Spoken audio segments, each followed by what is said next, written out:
The Trader Cobb Crypto Show, talking business in blockchain.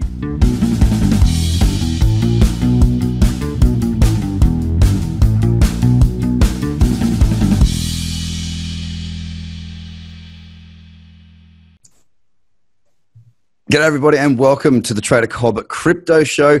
Today I've got a guest from the OTC world. We've got the CEO of Caleb Brown. Prash, thanks very much for being on the show, mate. I look forward to having a chat to you. Morning, Craig. Thanks for having me. Not a problem at all, mate. Look, I'm pretty fascinated. I mean, we've looked into over-the-counter stuff, and it's been a really big point of conversation, especially during this bear market. A lot of talk about what over-the-counter is, the volumes that are coming through. I want to touch on that later, but I just love it if you could really introduce yourself to the audience, let them know a bit of your background and why you've set up Caleb Brown. Sure. Caleb Brown, crucially, is a cryptocurrency brokerage. We're not an exchange. It's a point of difference that I should probably stress. I guess people are often used to trading on exchanges and making some of their first crypto purchases either through exchanges or some of the more retail sites. Yeah. The difference with the brokerage, at least in the model that we offer, is that every client of Caleb Brown gets a personal broker and a personal broker that guides them through the entire crypto experience. Think of it almost like a crypto concierge, if you will, or a crypto butler, whichever analogy makes more sense to you. So starting from education, providing our customers with a safe and secure means of storing their crypto by educating them on cold storage methods and how to effectively maintain custody of their own assets. And then moving through to enabling buys, sells, and diversification opportunities within the market. And because we're an OTC brokerage, we allow people to buy large volumes at a spot price. So we start from about $5,000, but our limit is essentially endless.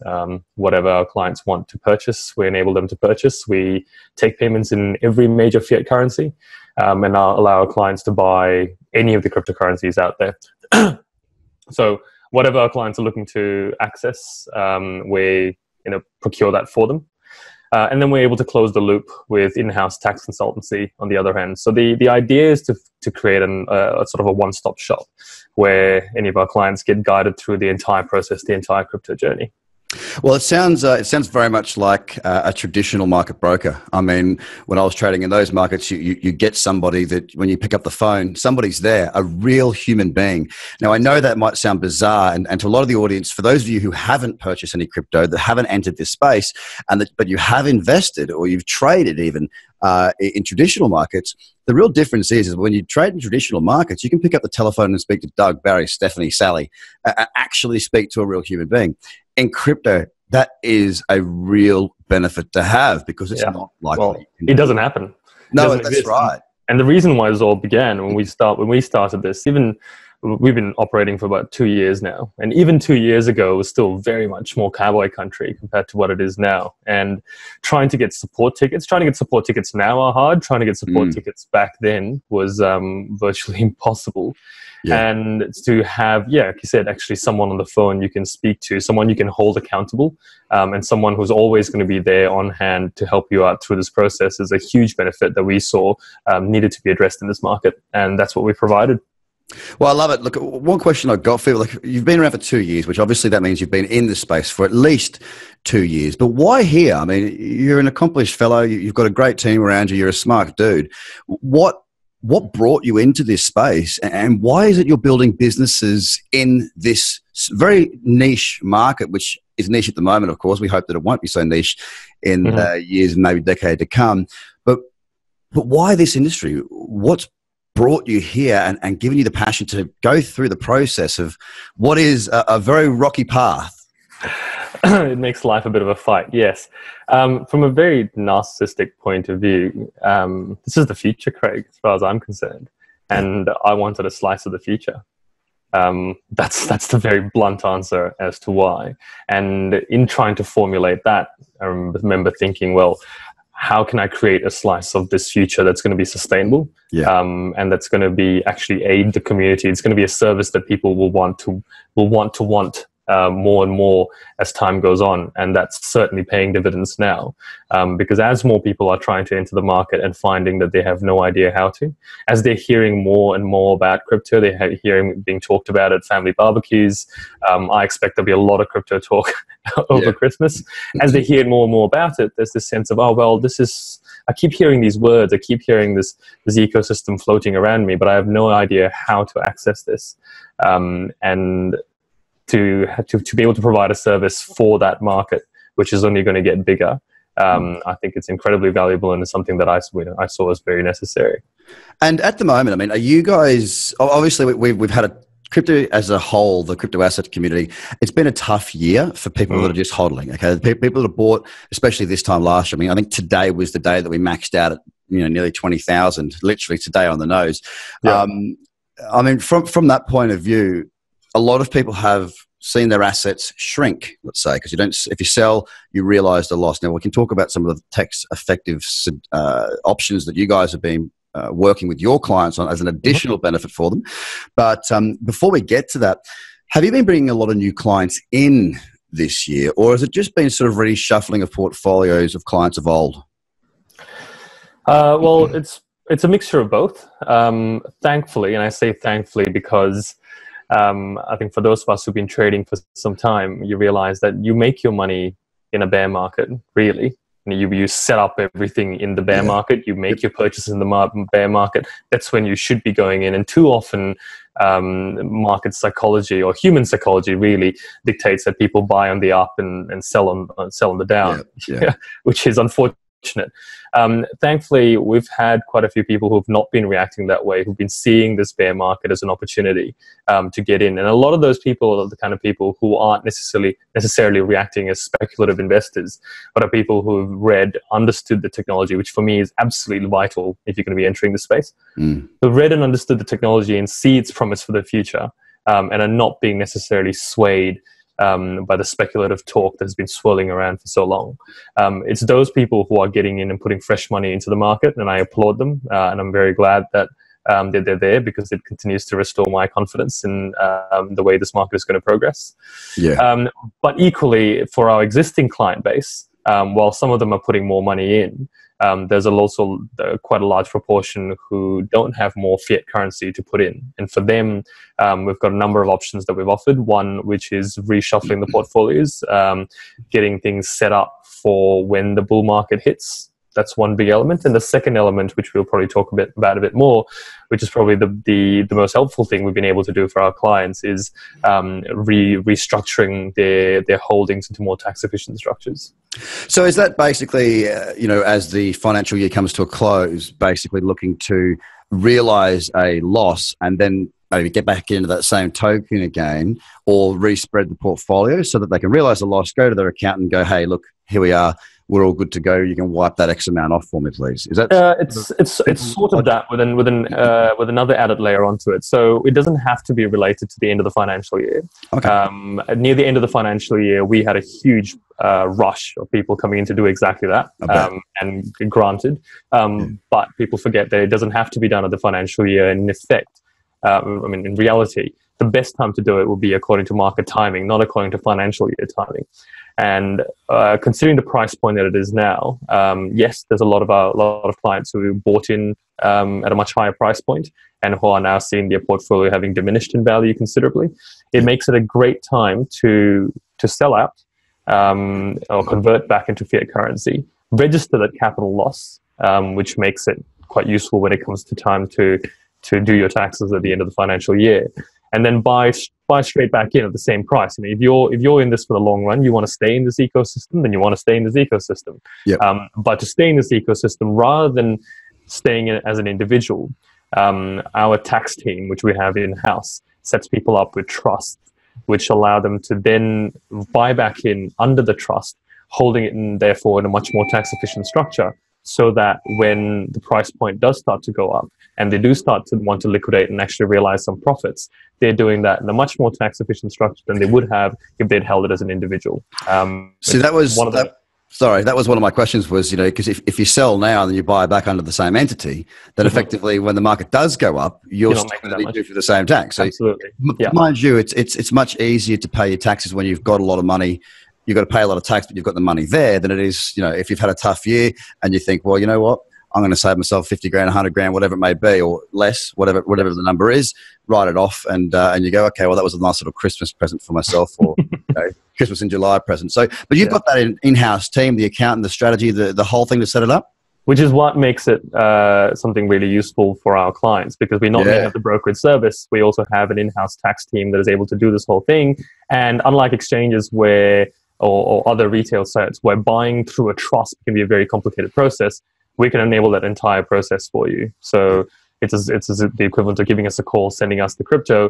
We sort the entire process and return it to you set up already in a trust. That's one of the few ways, literally one of the best ways really to capitalize on a bear market that we've seen. And we've seen a lot of our clients taking advantage of that, particularly here in Australia.